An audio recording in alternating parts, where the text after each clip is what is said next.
Hi YouTube, Darth here. Today I wanted to talk about the gun mechanics in Battlefield 1. There's a lot of under the hood numbers and gameplay that I want to demystify for you. A lot of what I'm going to talk about today is a carryover from previous Battlefield games. Battlefield 1 has introduced a number of new concepts, some slight variations, and has changed up some long-lasting standards. In this video, I'm going to start at the high level and get more detailed as I go on. So let's get started. The weapons in Battlefield 1 are broken into a handful of classifications. You've got semi-automatic rifles, submachine guns, shotguns, light machine guns, single-action rifles, and sidearms.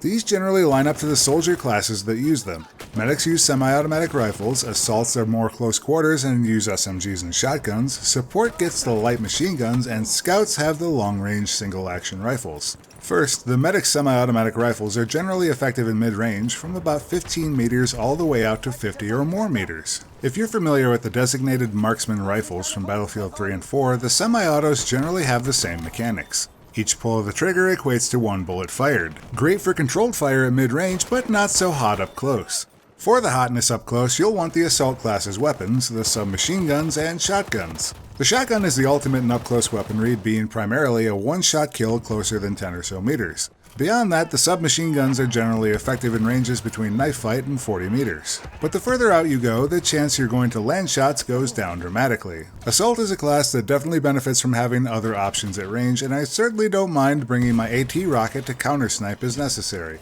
The support class probably has one of the more versatile offerings, with the light machine guns that offer a variety of roles. The LMGs live somewhere between the up-close power of the SMGs and the mid-range power of the semi-auto rifles. The unique feature of the LMGs is that the longer you fire, the tighter your spread becomes. This lends certain high-ammo LMGs to a more suppressive role, certain LMGs to a defensive role, and others like the BAR and Madsen to a walking fire role. I should say that spread decrease per shot is a somewhat contentious mechanic, and not everybody is on board with this. From personal experience, I haven't found it to be fundamentally good or bad, it just seems to make the LMGs a different beast than the SMGs. Now, if you want long-range firepower, you'll want to check out the single-action rifles of the Scout class. Battlefield 1 has introduced a new sweet spot mechanic where, at a specific range, the rifles will do lethal damage with body shots. I actually think this is a pretty huge win for snipers, as it clearly defines the role of the Scout class and gives them the tools to be very effective in a specific envelope. Now, you could argue that you want to have kill shots at close range, but this again defeats the specialization of the classes. As is, I think the sweet spot mechanic gives the rifle a very serious edge without making it the best rifle at every range. It's a nice compromise between having highly effective single-action rifles and keeping them from ruling the close game. Then there's the sidearms, which are really only effective in the close game. Some are slightly more effective than others at longer ranges, but they all drop off completely by the 35-40 meter range. These are good complementary weapons to your primary, and the role of sidearms varies somewhat to allow for preference. Reloading is no longer quite as uniform in Battlefield 1 as it has been in previous Battlefield games. In addition to magazines and shotgun shells, we now have stripper clips and single bullet loading. Magazines operate pretty much as they did in Battlefield 3 and 4, where you have a shorter time to reload if there's at least one round left in the chamber. The long reload happens when you fully expend all your ammo. Nothing much different there. Shotgun shells are a bit less forgiving than previous Battlefields, where there is now a minimum amount of time required to ready your gun after loading a shell. It can be anywhere from about 1/5 of a second to almost 3/4 of a second, so reloading requires a bit more care. The big difference is with semi-automatic rifles and single-action rifles. For the most part, these weapons are loaded with single bullets or in stripper clips of 5. Using the Hellriegel as an example, the weapon has a reload system that favors reloading in clips to save time. The clip-loading rifles all have a few stats to be aware of: the pre-reload initial time added up front, the clip reload time, the first individual bullet reload time, the subsequent bullet reload time, and the post-reload delay. The more ammo you load individually, the longer the reload is going to take, but there is a bit of a savings for reloading whole clips. Battlefield 1 will always reload the largest ammunition denomination first, so if you need to reload 8 bullets, it'll load the stripper clip of 5 and follow up with 3 more bullets. Again, with the Hellriegel as an example, if you try to fire during this process, because of that post-reload delay, it will take at least 400 milliseconds before you are able to do so. Before I get to some of the more individual mechanics of the weapons themselves, I want to talk about how the time to kill in Battlefield 1 stacks up against earlier titles. For this purpose, I'm not considering sniper bolt actions and shotguns, which can have an effective minimum time to kill of 0. So with that being said, Battlefield Hardline's launch values put its average time to kill at about 200 to 250 milliseconds. Hardline's time to kill was generally considered to be the lowest in recent Battlefield games. After much patching, Battlefield 4's value settled in at around 300 milliseconds for the average of most weapons. With both of those values in mind, at launch, Battlefield 1's minimum time to kill is much longer. The average of most weapons is around 400 milliseconds, though for assault SMGs it is closer to 360 milliseconds. Obviously, this feels like an eternity for hardcore players, and it definitely puts a premium on landing headshots and not missing shots in general. The time to kill of BF1 helps balance roles by further differentiating accurate slow DPS weapons from inaccurate high DPS guns. If you can't stand the new tuning, the automatic weapons that are probably the closest to your average Battlefield 3 and 4 weapon would be the Automatico 1918 and the Madsen MG. Both weapons that pay a pretty heavy cost in that they are not so great beyond close to medium ranges, though the Madsen does get better the longer you fire. I've already talked about the new reload mechanics, but I want to talk about some of the recoil mechanics introduced to weapons in Battlefield 1. Nearly all weapons in the recent Battlefield games have the concept of applied recoil, values that, per shot, generally take your weapon in varying directions. The three basic values are upwards recoil, leftwards recoil, and rightwards recoil.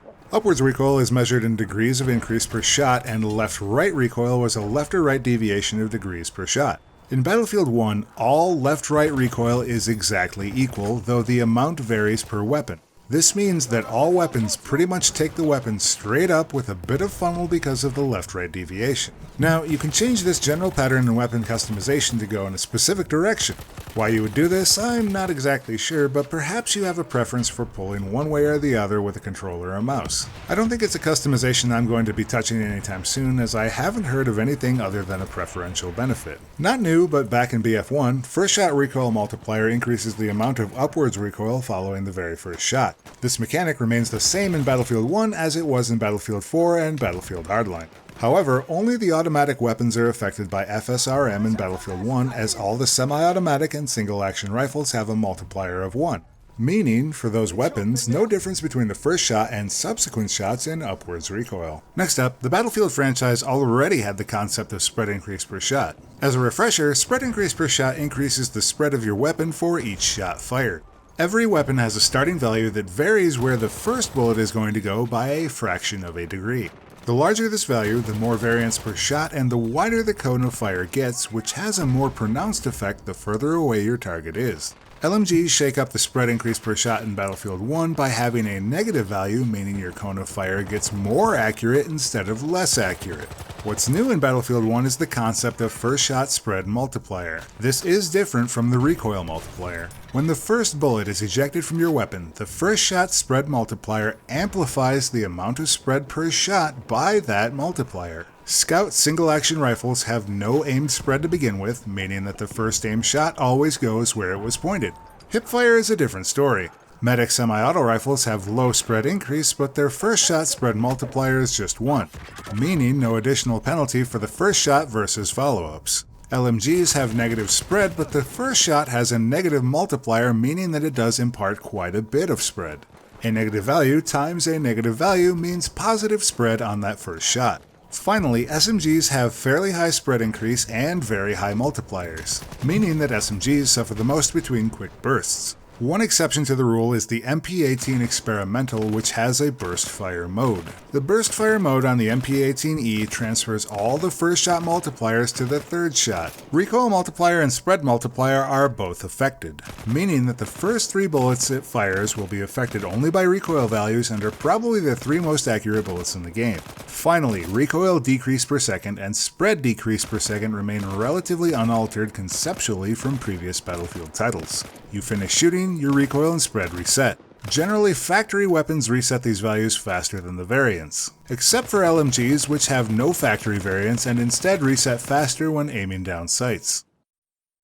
Those are the primary mechanical differences in Battlefield 1's guns versus previous games. I didn't talk about the individual variants today because that's a whole other video and a topic I'll be covering more thoroughly in my yes or no videos. If you can't tell, I actually think pretty highly of the underlying mechanics that define Battlefield 1's weapons. There's an enormous nerdy argument to be had about randomization versus memorized spread patterns, and I'm frankly not researched enough to throw down on that one today. But I will say that Battlefield's weapons are statistically predictable, controllable through knowledge, and their values are not wildly random. You just have to take the time to understand them a bit better. They all have individual characteristics that make them somewhat unique. As for the individual gun balance, some of the weapons seem a bit purposeless or wonky, and others are simply incredible. Overall, I feel like the weapon balance is at least on par with previous releases and probably better than most Battlefield games were at launch. I suspect there are a lot of tweaks yet to come based on the first few weeks of play, which is actually smart on DICE's part to wait and see how the game shakes out. But that's it for this video on BF1 gun mechanics. If you like this video and want to hear more, in the comments below I'd love to see topics you'd like to have covered in future videos. If you're new around here, please check out my channel and consider subscribing, and be sure to force choke that like button on your way out. As always, thanks for watching, and I'll see you next time, YouTube.